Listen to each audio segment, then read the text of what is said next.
All right, we left off with parasites and this fungus growing on this dead beetle. And there was one other parasite that I had really wanted to put into the slide show yesterday, and I forgot about it. And then I remembered it, and so I put it in. And I really wanted to add this one because it is because I see it a lot. I don't know if you happen to see it at your place a lot, but I see it a lot for reasons that may become obvious. So this is a male cowbird. They're called cowbirds because they like to feed on the ground eating insects. And they particularly like to hang around livestock because as livestock move around through the pasture, they scare up bugs, and the cowbird likes to grab those bugs. So they like to hang around cows, hence the name cowbird.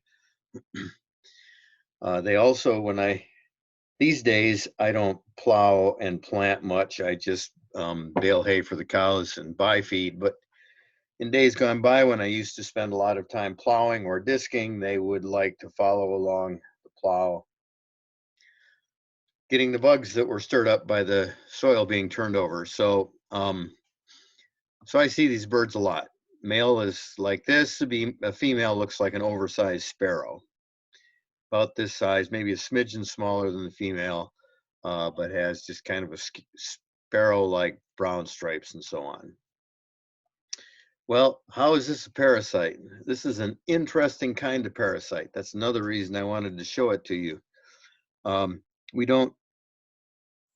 We normally think of parasite as a disease-like thing that lives on something. Well, what the cowbird does is the cowbird doesn't bother to make nests. The cowbird is perhaps one of the most irresponsible parents there is.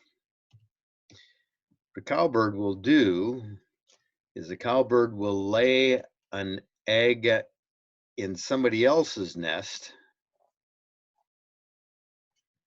and then fly away, and that's that. But the cowbird egg has a shorter incubation period than most other birds, most songbirds that it would lay its nest in, so the egg hatches first. And the cowbird young grows faster, takes advantage of that head start, plus it usually grows faster than other songbirds.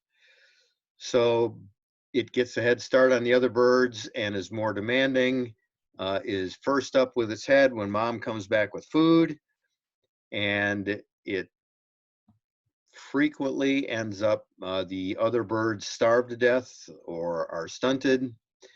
And so the cowbird's getting a free ride, and that is considered a kind of parasite, even though it does not live on or in like normal parasites do. All right, our next is mutualism. Now, interaction between organisms. Mutualism. Mutualism is when members of two populations benefit each other. Everything we've talked about so far, one population takes advantage of another population, or we mentioned neutralism where there was no effect at all. In this kind of circumstance, two populations benefit each other. An example that you undoubtedly are familiar with, unless you never watch TV or movies or anything, is the sea anemone and the clownfish. Now you think, wait a minute, I thought clownfishes were orange and white. Well, there's several different variations of clownfish. But basically, the clownfish likes to hang out in the tentacles of the sea anemone. And there's also several different colors of sea anemone. But how is this mutualism? The clownfish develops if not an immunity, at least a resistance to the sting of the sea anemone. Other fish, not so much. In fact, some of the larger sea anemones will actually eat fish. So the clownfish is protected by the sting of the tentacles of the sea anemone. And the sea anemone is benefited by the clownfish because the clownfish will pick chunks out of the sea anemone's tentacles, keep it clean, things that would otherwise rot, decay, and cause disease or other problems for the sea anemone.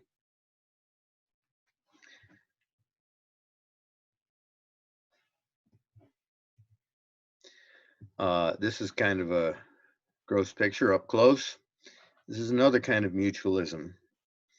All these gray, nasty looking things are aphids. Sometimes aphids are gray, sometimes they're green, maybe they're other colors too.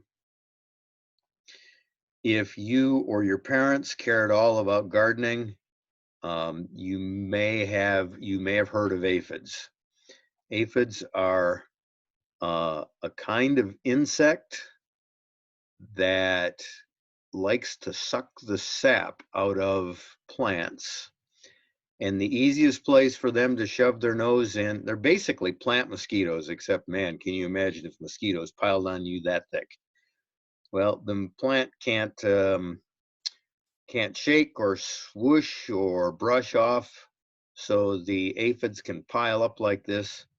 Interesting side note, aphids have the ability to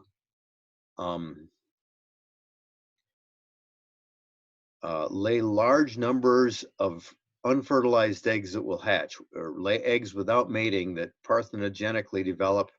So a female can lay huge numbers of eggs without ever seeing a male, and occasionally they will mate for genetic recombination, but otherwise the eggs are parthenogenically produced. It's a unmated female laying viable eggs.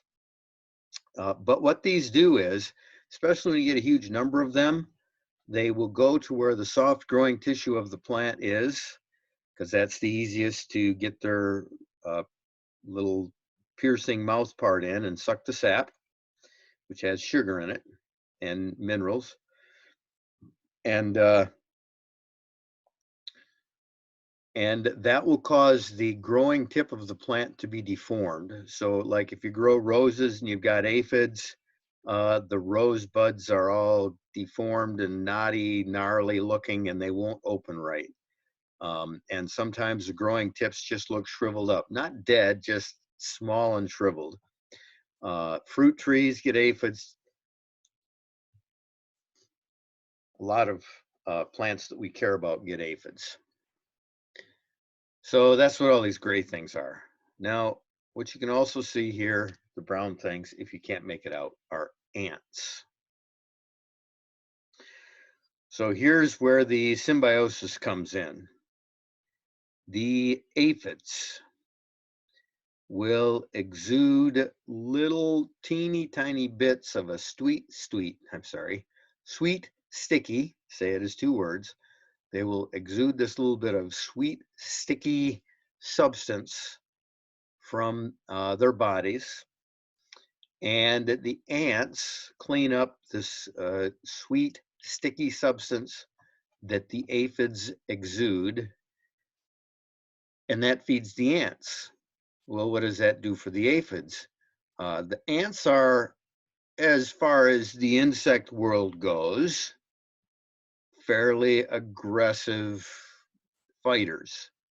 And so the presence of the ants protects the aphids from other predators.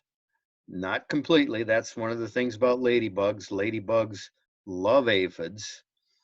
You know, those nasty Japanese ladybugs that occasionally come out in huge numbers.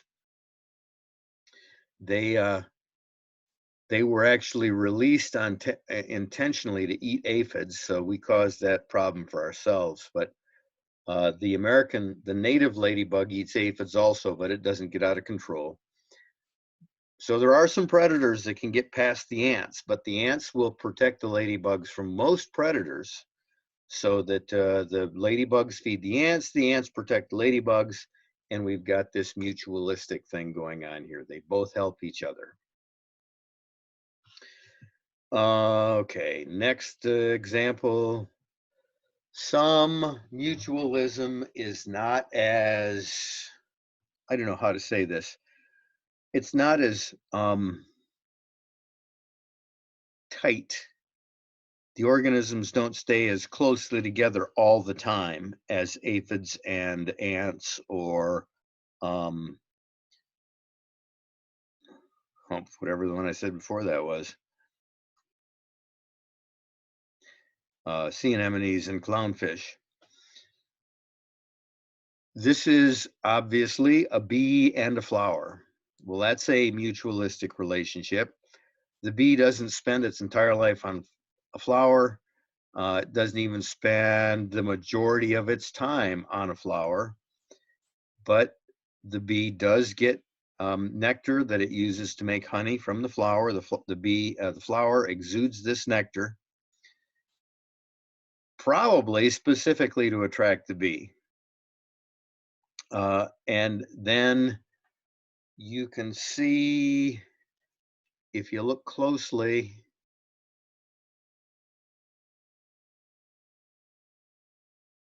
these little yellow flecks all over on the hairy body of the bee. And those little yellow flecks are pollen. The male sporophyte, no, it's a gametophyte.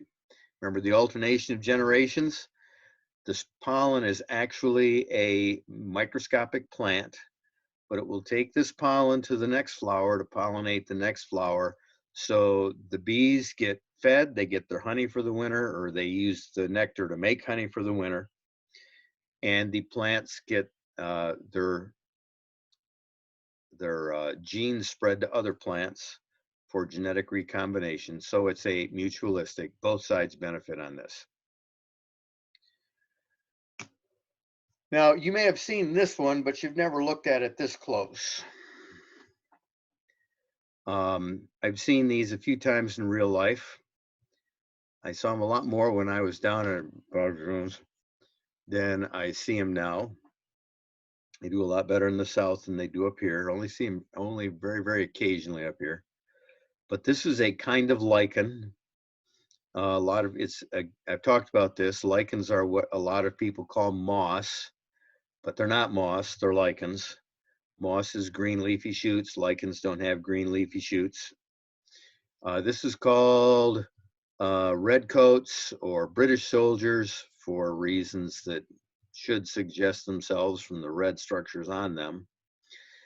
But this is a kind of lichen, and lichens are like the ultimate in symbiosis.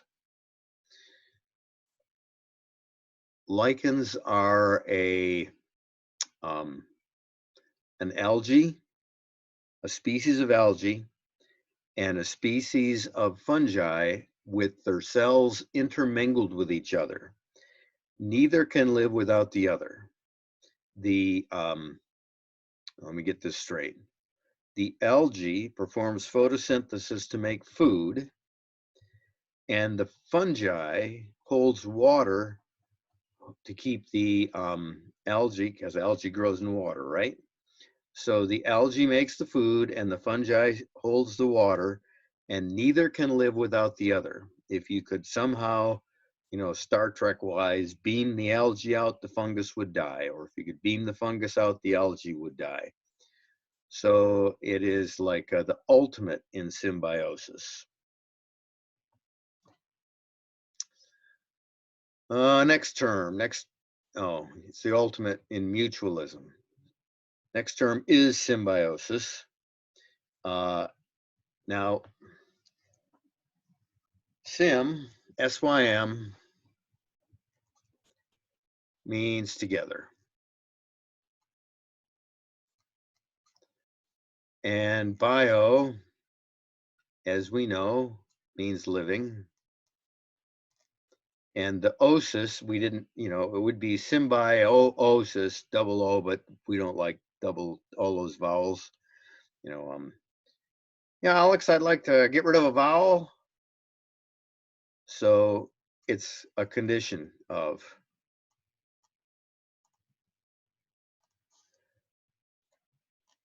So symbiosis literally means a condition of living together, a state of living together. And a lot of people use symbiosis. Well, I guess that's in the card. I'll wait a minute. Symbiosis is a general term for when two populations affect each other in any way. So a lot of people use symbiosis as a synonym for mutualism.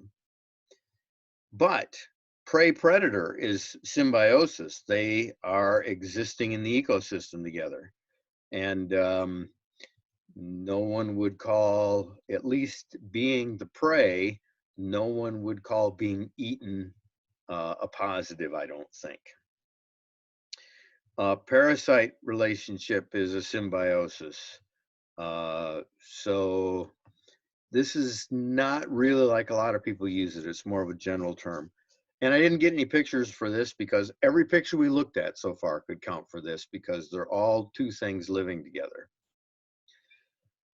So the next one is camouflage. Camouflage, you're familiar with camouflage, camo, no doubt. Camouflage is just like you might think. Members of one population resemble some aspect of other populations to avoid detection, to hide. So there's lots of this going on in the world. Example, female ducks look like the dead grass they nest in. So it's awful hard to see one if you're not looking exactly for it. So this is a cottonwood tree that blew down, I don't know, a few years ago now. And I was cutting it up and oh, look, right there was a tree frog on the trunk. Now you can see the frog. I didn't see the frog right away. I was about to rest the chainsaw someplace in this area here, maybe not right on the frog, but it wasn't until I looked specifically in the area the frog was that I saw it. It's not like it caught my attention without even trying. But notice how close the coloration and the dark and light shades are to what's going on this trunk. Someplace real close to this, there was also a spider that blended in, but I didn't put both pictures in. I think I've shown you these pictures earlier. But right here, by the way, are more of those lichens. All these gray patches are lichens. This yellowy patch here is a different lichen. There are lots of different kinds of lichens. I mean, some are pretty colorful, some are really blah. But here we have something that can blend remarkably well with its environment. Now, this is a hen pheasant. This hen pheasant is not blending in with its environment right now. This hen pheasant is in green grass and she is very obvious. The thing is, when a pheasant nests, it nests on the ground. It nests at the bottom of the grass, not short grass like this. It would nest in tall grass down at the bottom where last year's dead grass is. And it would make a nest out of last year's dead grass. And when they're sitting hunkered down on their nest, this light and dark, the light and dark of the feathers, light and dark, and then medium and dark and light and medium, blends in almost perfectly with the nest they're sitting on. A long time ago, probably 45 years ago, my dad and I were working on a farm, and my dad went walking through a field of unmown grass. We were in a field and he had to cross another field to get back to where his tools were. And he was walking across this other field and he literally took a step, and then there was a pheasant nest, and he literally stepped over the pheasant nest and would never have known that it was there. The only reason that he knew that it was there was because when he stepped here and the second foot started to come over, the pheasant flew out of the nest. Now, I don't know if you've ever heard pheasants fly or not, but they're not quiet. Their wing flap is very loud. Not exactly like that. And so this sound exploded from under his feet immediately behind his back. That's how he knew the nest was there and that he had just stepped over it. Whipped his head around so fast, he threw his back out. Perfect camouflage, maybe not for running in green grass, but for sitting on a nest. Now,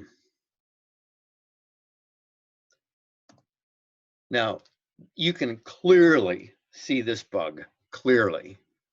It's because they don't blend in very well with car windshields. I don't know what it was doing on a car windshield, but you can imagine that if this walking stick were on a light green twig, that if you weren't looking right at it and consciously thinking about it, you would not even know it's there. Doesn't have light and dark stripes. Doesn't have, patches of brown and patches of green like we think of camo, but it is shaped exactly like it's the sticks it lives on. So it is very, very, very well camouflaged until it lands on a car window.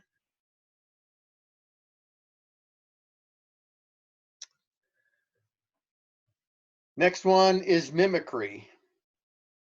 There are two kinds of mimicry, Batesian and Mullerian. Batesian and Mullerian. Batesian mimicry is when members of one harmless species resemble members of a dangerous species. And okay, so to this last part, this is what we assume. I mean, they weren't consciously thinking of it. We have to assume this was the design to take advantage of a second species danger. So when I first, we moved out here and started getting animals in 1999. That's not the story I wanted to tell yet, sorry. So here are two snakes. And the Texas coral snake is poison. Bite you, you could well be dead. The milk snake, now, by the way, there are many, many different color patterns in milk snake. Some milk snakes don't look hardly at all like this as far as color goes. They're just like dark brown and light brown.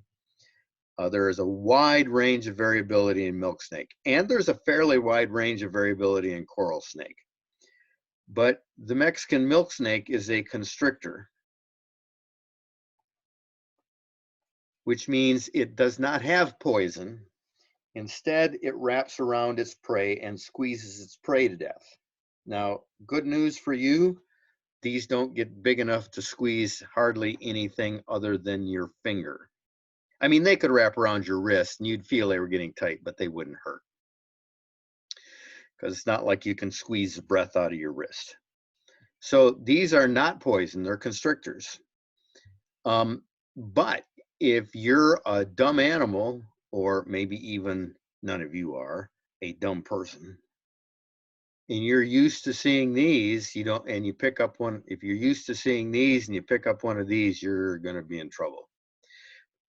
But that's not where the mimicry comes in. If you're afraid of these, then if you just look careful, if you look at this one, you're gonna say, ah, and that's what a lot of animals do. They're just naturally afraid of the safe one because of the poison one. Now, okay, so there's this rhyme, I don't know, black on yellow, you're a dead fellow or something like that. And I never memorized the rhyme, but you will notice this goes red, yellow, black, yellow, red, with the red, yellow between the black and red. And this goes red, black, yellow, black, red, with the yellow between the blacks. This is black between the yellow. This is yellow between the black. That's the key that tells them apart. When we first moved out to the country in 1999, when I got a cow, I noticed these bees that landed on the cow pies. Swarms of them, every cow pie. Cow pie is cow poop, if you don't know. These yellow bee things would land in swarms, 10 or 20 of them on a cow pie. And I used to think for a while, what in the world kind of bee is that? I mean, bees are yellow, right? Warning coloration. After a while, and I always kind of avoided them. After a while, none of them went for me, and I started thinking, what's going on here? And I looked a little closer, and these are actually just flies. They're called the dung fly. Dung is a name for poop.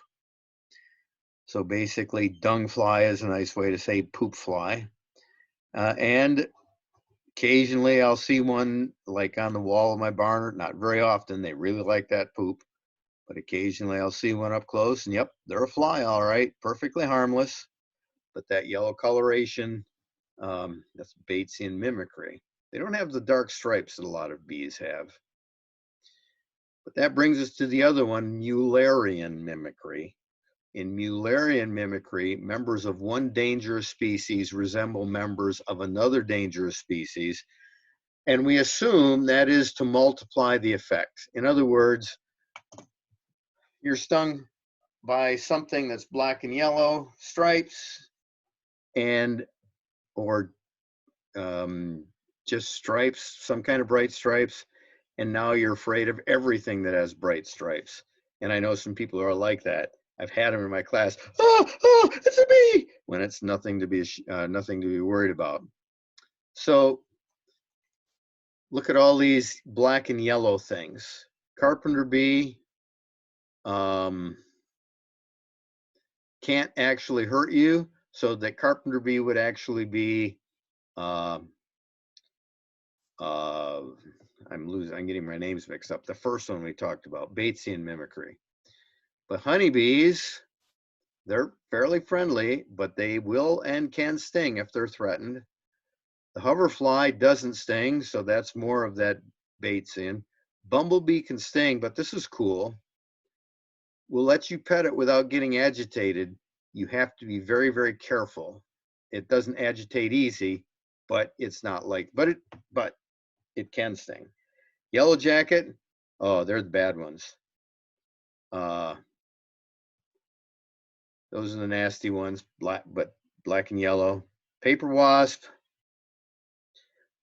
stings hurt like crazy, but it will chase you if you swat at it. That's why I always tell people leave them alone. Cicada killer can sting you, but usually won't. But there you go, can sting. Dirt dauber almost never stings, except it can if it's really threatened. So we've got all of these things that are black and yellowish. You've been stung by one, you're going to leave the rest alone. You don't have to be stung by every single one. So that's Mullerian mimicry. And then these would be Batesian, where they're taking advantage of the fact that the rest of them are nasty. All right, it's it for today, it for the week. Make sure you get your quiz done, and have a good weekend.